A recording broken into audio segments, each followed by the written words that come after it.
At that time, the Bodhisattva fully composed again addressed the Buddha, saying, World-honored one, a Dharma discourse by the world-honored one is beyond thought and word.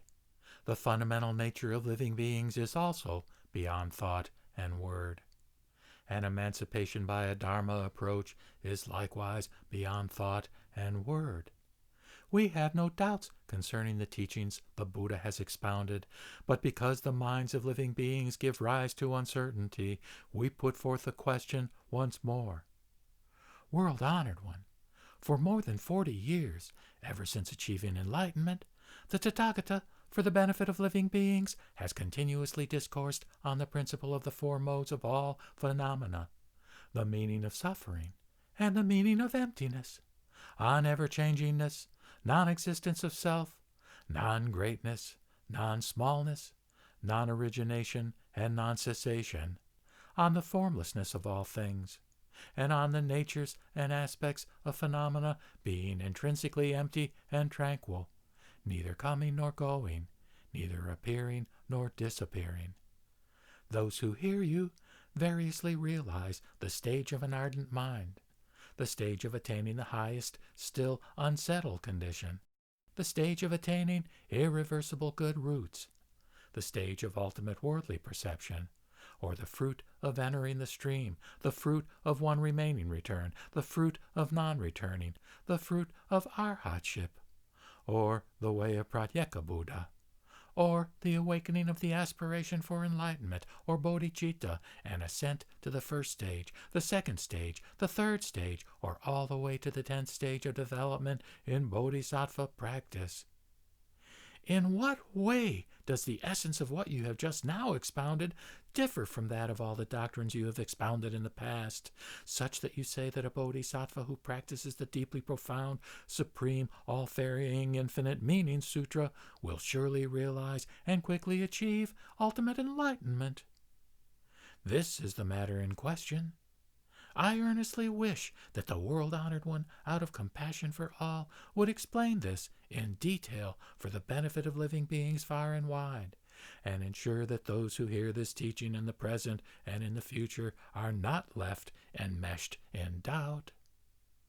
With that, the Buddha said to the Bodhisattva fully composed, Well done, you of great good intent.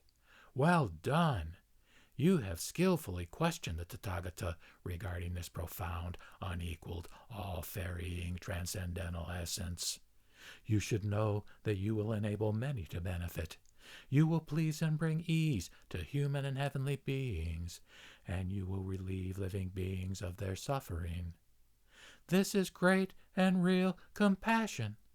Trust wholly and completely that this is true. By this direct cause and its outgrowths, you will surely realize and quickly achieve ultimate enlightenment. You will also enable all living beings, now and in the future, to realize and achieve ultimate enlightenment.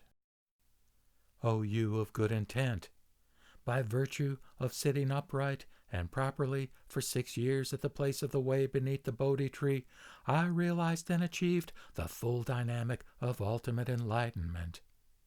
With the insight of a Buddha, I perceived that not everything should be explained.